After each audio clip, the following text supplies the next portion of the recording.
Sup Shredders, my name is Logan, aka Spiderhands, and welcome to SP Reviews, where today we have ourselves a track from an act named Norrá Hill, titled Before Time Runs Out. And if we switch over to here, we have the track on Spotify on the screen. We're going to listen through this track from start to finish.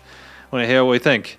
Let's go, let's do this. We've actually, before we continue, we've got two. We've got the normal track, I think, and then we've got the instrumental mix. So if we go listen through this track and you want to hear it without the vocals, feel free to listen to number 2, but we're going to listen to number 1.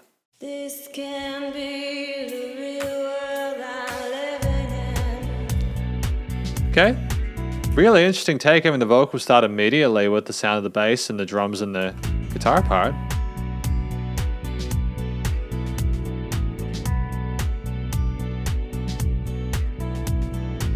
I like the gentle oscillation, the flow of the synths in the background, you know, alongside that guitar riff. Really pretty and kind of charming. Oh. It's been too long since I've last searched you. There's too many minds between us, love. What can I do? Great vocal technique, you know. We haven't got a lot of loudness coming through on that signal chain, but we've got careful attention to the legato and that vibrato there on that low end. And it matches the relative feel and vibe of the way the guitars are playing there with those arpeggios, those broken chords, and that eighth note groove on the drums and kick as well, and drums and bass as well. I need to kiss you now. More development. Before time runs out, I need to see you now. I need to love you now. I like that drum fill there. I think it's a fantastic way of transitioning. I was kind of concerned that we were just going to have it go dint and kick and snare and boom. But we had a cool little flicker there. We had some 16th triplet hi-hats coming in as well, though. They were kind of dope. But yeah, it's a solid hook. Interesting panning of the organ on the top left. I like how it contrasts with the placements of the elements in the mix. It helps you to pay along to it. And I think it's meant to sort of help the hook to ascend, stand out a bit more amongst the rest. Entire city's gone. Don't tell me nothing's wrong. Entire city's gone. Still, my life goes on, but I'm here, feeling so alone. Yes, I'm here, you know that I am. Just fades away. Good to hear a little bit more intensity with the vocals here, you know. So I'm getting the impression that we're trying to find a connection, make peace, sort of make our way to each other before we lose the opportunity to do so. That's the general sort of vibe of this track at the I moment. need to kiss you now.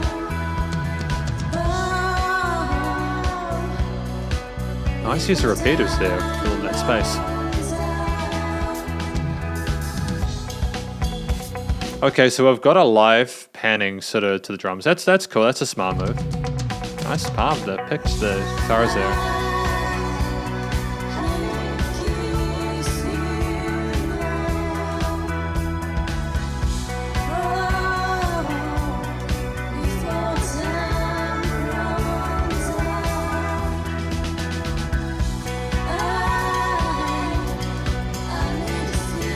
Great extra. I'm not sure if these vocal layers were there beforehand, but if they weren't, it's sensational to have them kind of flutter up.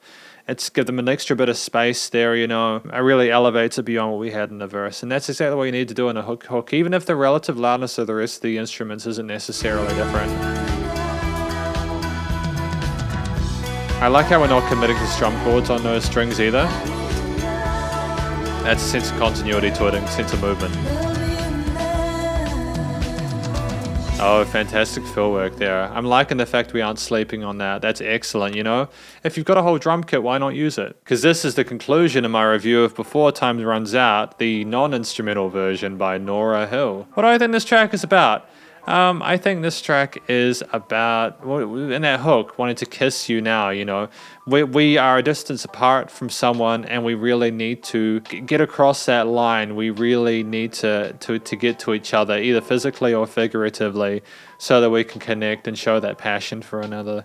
And not let ourselves be separated or kept apart by anything, you know. The entire cities part, I think I heard a line there or something like that. I think that is as I understand it, it's like a reference to the war or something like that, you know, that's going on. And you know, a lot of people are separated or unable to sort of get to the people that they need to at this point in time. So obviously, you know, it's terrible, you know, if that's the sort of relation we're having here, you know, that human connection being cut apart by conflict. It's terrible. But I think that Norrá Hill do a really good job of finding a balance between the intensity of that and making a pleasurable, enjoyable listening experience. And obviously the song isn't necessarily a happy one, and you know, even if we disregard the severity of some of the intensity of it, you know, the idea of just being apart from people is just not pleasant. You know, I think the vocal performance from Norrá Hill, you know, the singer, was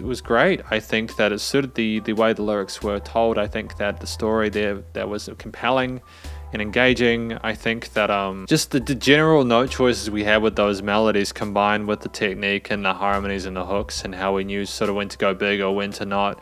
And the dynamic range of the vocal performance as well was sensational, where you knew when to sort of put a bit of vulnerability in there and when to call out, as such as in the chorus section, you know.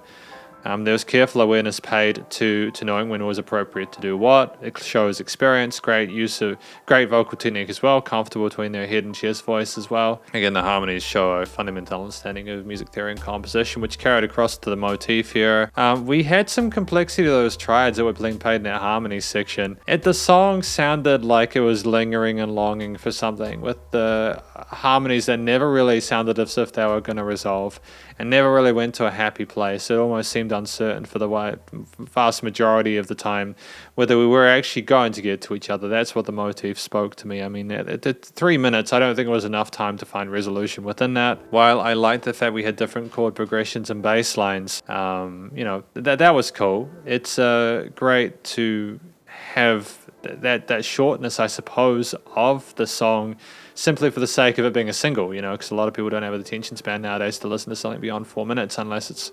ridiculously compelling. Floatiness of the way the instruments were played, you know, like with mostly eighth note grooves on the percussion, with the bass line kind of doing its own thing alongside that. And again, staying away from the strummed chords and that organ that was floating and filtered at like 150 hertz or something in the post-production.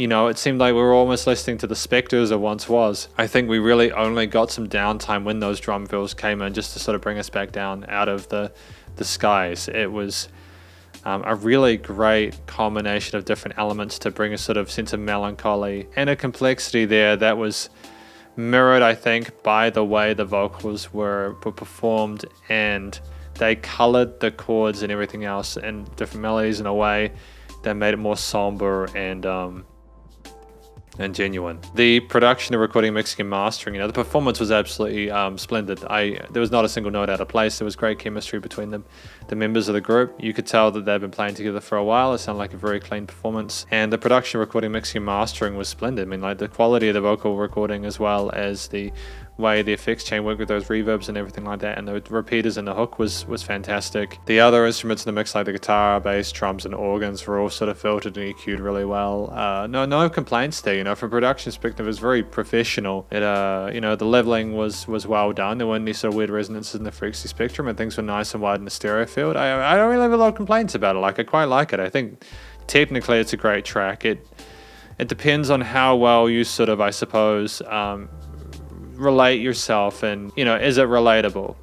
And if you've spent time apart from someone that you really treasure or value, I'm sure you'll be able to sort of connect to this and sort of, you know, again, appreciate it. You know, like the limiting compression on it was nice and loud without pumping. It's just it's ready for release. It's ready for people to sort of hear, and I hope that Norrá Hill do find an audience for their stuff with this track, because I think it's really well done. Because this is effectively my review of Before Time Runs Out by Norrá Hill. Hopefully you enjoyed it. If you did, please do go check out the various social medias and a Spotify page, and stay cool and stay safe. And please remember to support your local musicians and artists at this point in time, as they help more than ever with all the crazy stuff going on in the world. And I will catch you in the next review. Spiderhands out.